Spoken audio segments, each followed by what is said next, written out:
Hello friends, എല്ലാവർക്കും നമസ്കാരം. നിങ്ങൾ ഏവരും കാത്തിരിക്കുന്ന രേവതിയുടെയും സച്ചിയുടെയും ഇന്നത്തെ വിശേഷത്തിലേക്ക് എല്ലാ കൂട്ടുകാർക്കും സ്വാഗതം. എല്ലാവർക്കും നല്ലൊരു ദിവസം ആശംസിച്ചുകൊണ്ട് തന്നെ നമുക്ക് ഇന്നത്തെ വിശേഷത്തിലേക്ക് കിടക്കാം. അതിനു മുമ്പായിട്ട് ആരെങ്കിലും ആദ്യമായിട്ട് നമ്മുടെ ചാനൽ കാണുന്നുണ്ടെങ്കിൽ ഒന്ന് സബ്സ്ക്രൈബ് ചെയ്ത് വെക്കണം.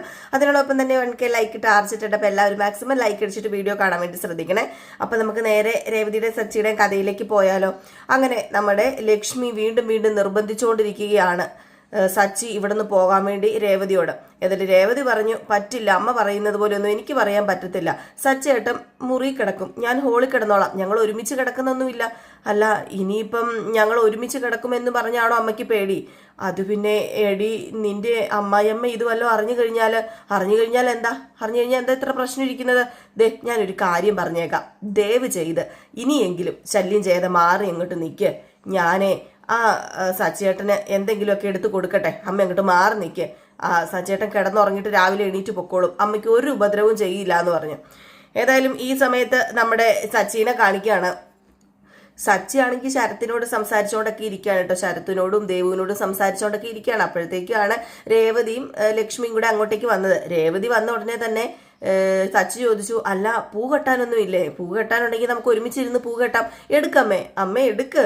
അയ്യോ വേണ്ട മോനെ, ഞാൻ രാവിലെ കെട്ടിക്കോളാം. എങ്കിൽ പിന്നെ രാവിലെ തന്നെ എന്നെ വിളിക്കണം. അപ്പോഴത്തേക്ക് ലക്ഷ്മി പറഞ്ഞു, അതെ സച്ചി, വീട്ടിൽ നല്ല കറിയൊന്നും വെച്ച് കാണില്ലല്ലോ.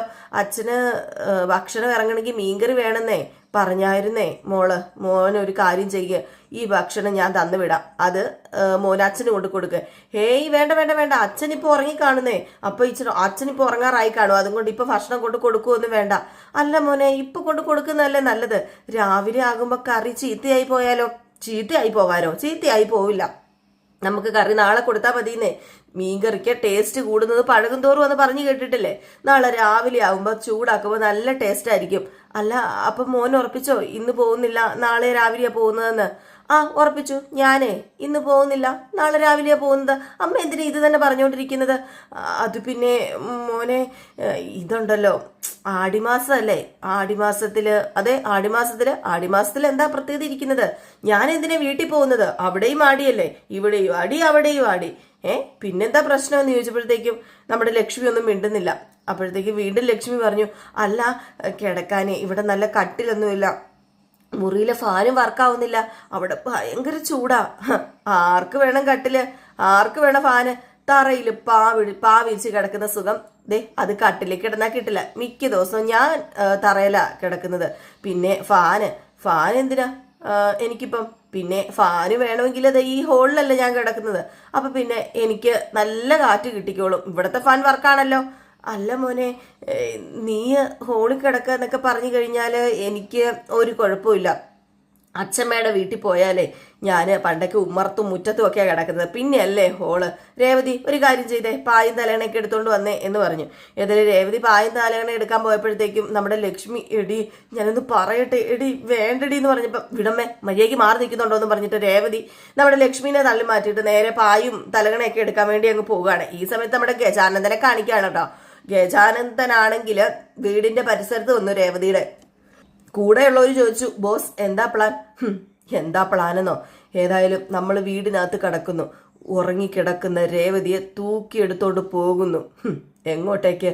നമ്മുടെ കൂടെ. അവള് 2-3 ദിവസം രഹസ്യ സങ്കേതത്തിൽ കാണും. ആ രഹസ്യ സങ്കേതത്തിൽ ഞാനും അതുപോലെ നിങ്ങളും അവളും ഒക്കെ ആയിട്ട് അങ്ങോട്ട് ആഘോഷിക്കും. അവളെന്താ വിചാരിക്കുന്നതെന്നോ? ആ സച്ചി എന്ന് പറയുന്നവനെ പേടിച്ചോടിപ്പോകുന്ന. പക്ഷേ ഈ ഗജാനന്ദൻ ആരാണെന്ന് ഈ രാത്രി അവൾ അറിയാൻ പോവുക. അല്ല, സച്ചി വീട്ടിലില്ലെന്ന് ഉറപ്പിച്ചല്ലോ അല്ലേ? ഇല്ല ബോസ്, സച്ചി വീട്ടിലില്ല. സച്ചിയുടെ വീട്ടില. ഇത് ആടിമാസമല്ലേ, അതുകൊണ്ട് ഭർത്താവ് ഒരിക്കലും ഭാര്യയുടെ അടുത്ത് വരില്ല, അതിന് ഞാൻ ഉറപ്പ് തരുന്നു എന്ന് ഒരാൾ പറഞ്ഞു. അപ്പോഴത്തേക്കും ഗജാനന്ദൻ പറഞ്ഞു, എങ്കിൽ പിന്നെ ബാ, നമുക്ക് ഇനി ഓപ്പറേഷൻ തുടങ്ങാൻ സമയമായി, ഇനി കാത്തിരിക്കാൻ എനിക്ക് സമയമില്ല. ഇന്ന് അവളുടെ അവസാന രാത്രി, അവസാന ദിവസവും ആയിരിക്കണം എന്നൊക്കെ പറഞ്ഞാണ് ഇവർ നേരെ രേവതിയുടെ വീട്ടിലേക്ക് ചെല്ലുന്നത്. ഇതേ സമയം വീണ്ടും ലക്ഷ്മിനെ കാണിക്കുക. ലക്ഷ്മി രേവതിയോട് പറയാണ്, എടി പെണ്ണെ, നീ എന്താ കാണിക്കുന്നത്? ഞാനൊരു കാര്യം പറഞ്ഞേക്കാം, അവൻ പാ വിരിക്കാൻ പറയുന്ന ഉടനെ നീ പായ എടുത്തോണ്ട് ചെല്ലുകയാണോ ചെയ്യേണ്ടത്? ശോ ഇടി, നീ നീ ഒഴിഞ്ഞു മാറി പോകരുത്, നീ നിൽക്ക്. അല്ല, നീ അവൻ്റെ കൂടെ കിടക്കാൻ പോവാണോ? അത് പിന്നെ സച്ചേട്ടൻ കിടക്കാൻ പറഞ്ഞാൽ ചിലപ്പോൾ ഞാനും അവിടെ കിടക്കും. അയ്യോ, നെഞ്ച് കത്തുക എൻ്റെ. അപ്പോഴാ അവളുടെ അല്ല അമ്മേ, ജീരകവെള്ളം വെച്ചായിരുന്നോ? അത് കുടിച്ചാലേ നെഞ്ചരിച്ചിൽ മാറും. ദേ കളിക്കല്ലേ രേവതി, ഇത് ആടിമാസമാ, അവൻ ഇവിടെ താമസിക്കാൻ പാടില്ല. അമ്മേ, ദേ ചുമ്മാ റേഡിയോ പോലെ അമ്മ ഇത് തന്നെ പറഞ്ഞുകൊണ്ടിരിക്കാതെ ഇറങ്ങിയിരിക്കേ, മാറിക്കേ, എൻ്റെ മുമ്പിൽ നിന്ന് മാറി നിൽക്കേ. ഞാനേ ഇത് സച്ചേട്ടന് കൊണ്ട് കൊടുക്കട്ടെ. ശോ എൻ്റെ പൊന്നു മോളെ, നീ എന്നെ കുഴപ്പത്തിലാക്കൂല്ലോ. ദേ അമ്മയെ മാറി നിൽക്കാനാ പറഞ്ഞത് എന്ന് പറഞ്ഞപ്പോഴത്തേക്കും നമ്മുടെ ലക്ഷ്മി അവിടെ ഇരുന്ന് മൊന്ത എടുത്തൊരു ഒറ്റ അടി കൊടുക്കാൻ തുടങ്ങിയപ്പോഴത്തേക്ക് അമ്മ ഇത് എന്താ അമ്മ ഈ കാണിക്കുന്നത്, നമ്മുടെ സമനില നഷ്ടപ്പെട്ടോ എന്ന് പറഞ്ഞ് രേവതി ആ പായും തലകണയായിട്ട് അങ്ങ് പോയി. അപ്പോഴത്തേക്ക് നമ്മുടെ ഗജാനന്ദൻ രേവതിയുടെ ഒക്കെ വീടിന്റെ വാതിക്കൽ തന്നെ ഇങ്ങനെ നോക്കി നിൽക്കുക. ഈ സമയം നമ്മുടെ സച്ചിയുടെ അടുത്ത് രേവതി വന്നിട്ട്, കിടന്നോ, ഇന്ന പായും തലകണയും, ഇനി ജനല് തുറന്നിടണോ? ഹായ് വേണ്ട, ജനൽ തുറന്നിട്ടാ കൊതുക് കയറില്ലേ. അല്ല, ഇന്നലെ നീ നന്നായിട്ട് കിടന്നുറങ്ങിയോ? നന്നായിട്ട് ഉറങ്ങിയോ എന്ന് ചോദിച്ചാല് നന്നായിട്ട് ഉറങ്ങിയില്ല, എന്നാലും ഉറങ്ങി. അതെ, ഞാന് ഇന്നലെ രാത്രി തീരെ ഉറങ്ങിയില്ല. അതെന്താ ഉറങ്ങാത്തെ? അതിനെന്താ കാരണം?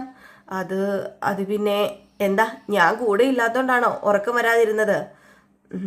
അങ്ങനെ ചോദിക്കുകയാണെങ്കിൽ രേവതി, ഞാൻ എന്താ പറയാ, ചിലപ്പം അതുകൊണ്ടായിരിക്കാം ഉറക്കം വരാത്തത്, ചിലപ്പം അതല്ലായിരിക്കാം. അപ്പോഴത്തേക്ക് നമ്മുടെ രേവതിക്ക് കാര്യം പിടികിട്ടിട്ടോ. അപ്പൊ സച്ചി പറഞ്ഞു, അത് പിന്നെ നീ ഉണ്ടെങ്കിൽ എന്തെങ്കിലും കാരണം പറഞ്ഞ് എന്നോട് വഴക്ക് കൂടൂലോ, അപ്പൊ എനിക്ക് പെട്ടെന്ന് ഉറക്കം വരും. ഓഹോ, അപ്പൊ നിങ്ങൾക്ക് ഉറങ്ങണമെങ്കിൽ ഞാൻ വഴക്ക് കൂട്ടണം അല്ലേ? ഞാൻ എന്താ വഴക്കാളിയോ? എന്നെ കാണാനല്ലേ ഇങ്ങോട്ടേക്ക് വന്നത്? എന്നെ കൊണ്ട് വഴക്ക് കുടിപ്പിച്ച് സുഖമായിട്ട് കിടന്ന് ഉറങ്ങാനല്ലേ ഇങ്ങോട്ടേക്ക് വന്നത്? ഞാനോർത്ത് എന്നെ കാണാനായിരിക്കുന്നു. എങ്കിൽ പിന്നെ ഞാൻ പോകുക എന്ന് പറഞ്ഞപ്പോഴത്തേക്കും, നീ അവിടെ നിൽക്കേ രേവതി എന്ന് പറഞ്ഞ് രേവതിയുടെ കൈ പിടിച്ച് അവിടെ നിർത്തിയിട്ടോ. അപ്പോഴത്തേക്ക് നമ്മുടെ സച്ചി പറഞ്ഞു, ദേ കണ്ടില്ലേ, ഇപ്പൊ തന്നെ കണ്ടില്ലേ നിന്റെ ദേഷ്യം? ഇപ്പൊ തന്നെ സത്യമായിട്ടും എനിക്ക് ദേഷ്യം, അല്ല എനിക്ക് ഉറക്കം വരാൻ തുടങ്ങി എന്നിങ്ങനെ പറഞ്ഞു. ഓഹോ, അപ്പൊ ഞാൻ താരാട്ട് പാടുന്ന പോലെയാണ് വഴക്ക് അടിക്കുന്നത് ഉറങ്ങാന്? അത് ചിലപ്പം എനിക്കതുപോലെ ആയിരിക്കും. ഏതായാലും നിന്റെ ശബ്ദം കേൾക്കാതെ എനിക്ക് ഉറക്കം വരില്ല എന്നിങ്ങനെ പറയുമ്പോഴത്തേക്ക് രേവതിക്ക് ഒത്തിരി സന്തോഷമായിട്ടോ. രേവതി ചെറിയ നാണത്തോടൊക്കെ കൂടി നമ്മുടെ സച്ചിനെ ഇങ്ങനെ നോക്കുകയാണ്.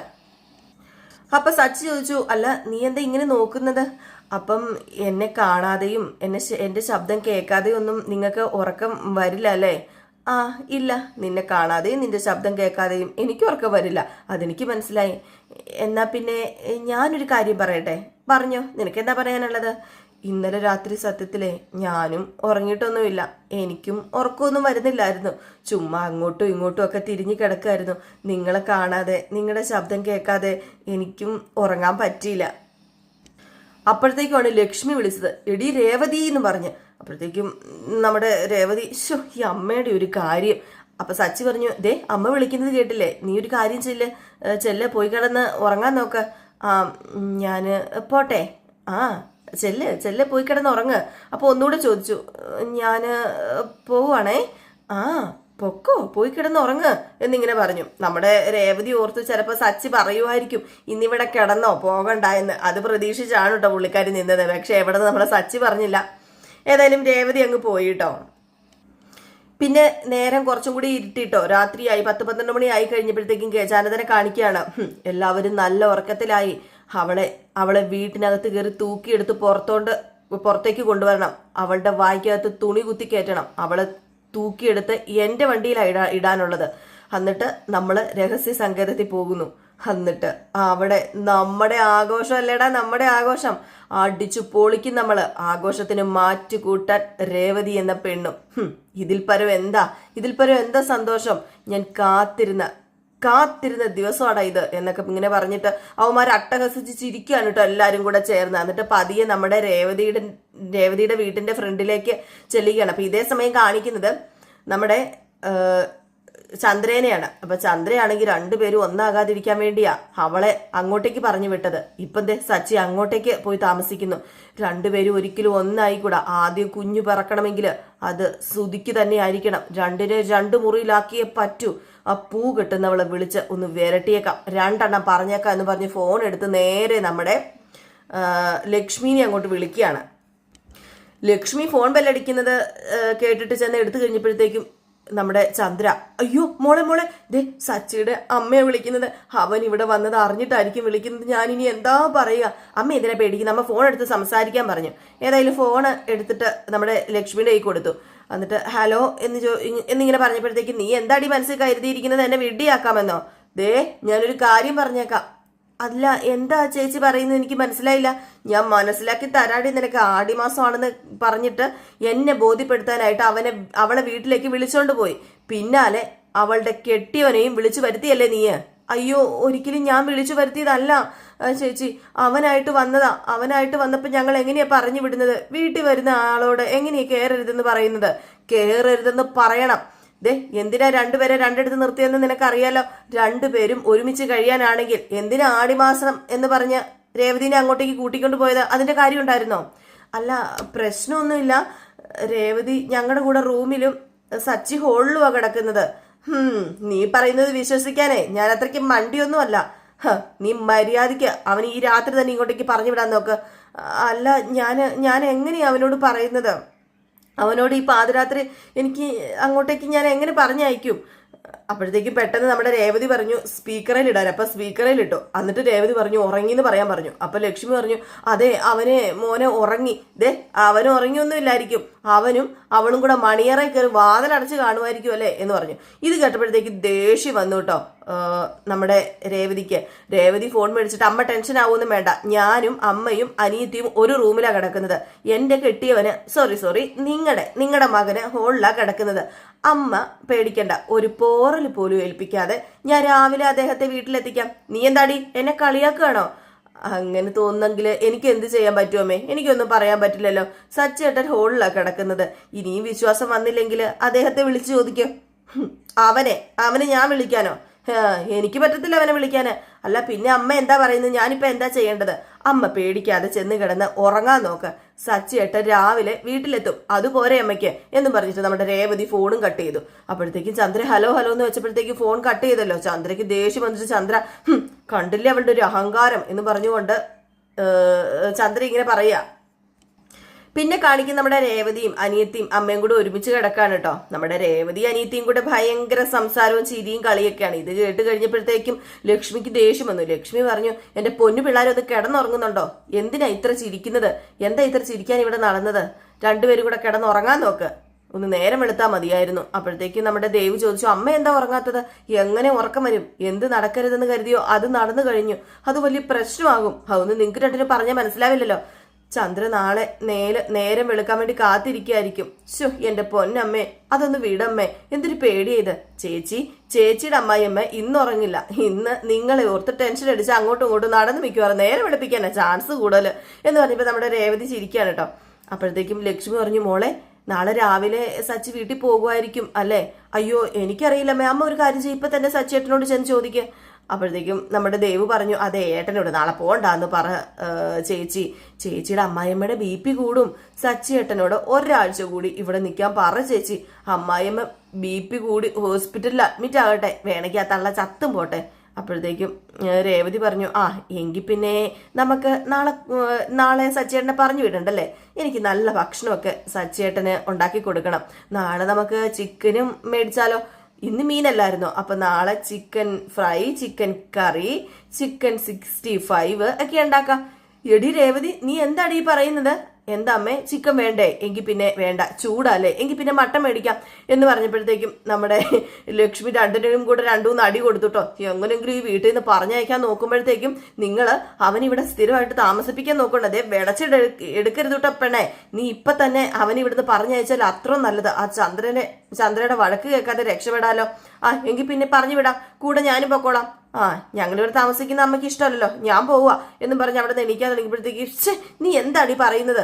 അല്ല പിന്നല്ലാതെ ഞാൻ എന്താ ചെയ്യേണ്ടത്? സച്ചിയുടെ വന്നോ ഉടനെ തന്നെ പറഞ്ഞു വിട് എന്നൊക്കെ ഏത് നേരം ഇങ്ങനെ പറയാണല്ലോ അമ്മ. സച്ചേട്ടൻ ഇവിടെ സ്ഥിരതാമസത്തിന് വന്നോന്നല്ലോ. രാവിലെ ആഹാരം കഴിച്ചിട്ട് അദ്ദേഹം പോകും. സമാധാനത്തോടെ അമ്മ ഒന്ന് കിടന്ന് ഉറങ്ങാൻ നോക്കാൻ പറഞ്ഞു. അപ്പോഴത്തേക്കും നമ്മുടെ ദേവു അല്ല ലക്ഷ്മി പറഞ്ഞു അപ്പൊ രാവിലെ ആഹാരം കഴിക്കാനും നിൽക്കുവോ?